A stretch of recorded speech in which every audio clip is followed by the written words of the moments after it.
Good evening, and thank you for joining us. I'm Amanda Kenny. And I'm Jenny Walsh. Good evening. So Young Kim joins us now after 2 bodies are found inside a home destroyed by a fire in Deanville, about 10 miles south of Caldwell in Burleson County. And so, Young, there are still a lot of unknowns in the investigation about what actually caused their deaths. That's right, Amanda. The fire marshal's office tells us they are actively conducting an origin and cause investigation. And neighbors I spoke with say the situation could have been even worse.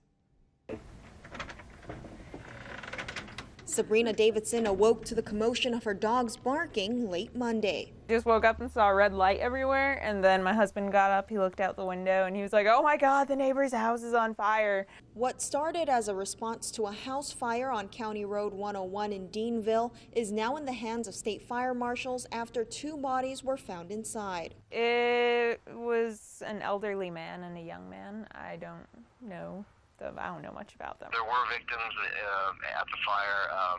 The information about those victims will not be released until after the investigation is complete. Caldwell and Deanville volunteer fire departments were at the scene, and the house is a complete loss. It was up in flames all night long. And as you can see here, everything in the house has been charred and turned to ashes. Now the focus of the investigation is not only how the fire started, but if the fire is to blame for the deaths. Where it started, what started it, and whether there was anything involved like accelerants or an accidental fire. Neighbors like Davidson say she feels lucky the fire was contained. So I thought it was going to spread, and I was actually more worried about the propane tank right next on the other side of their house. I thought that was going to go up, but I'm glad it didn't, because that would have been much, much worse.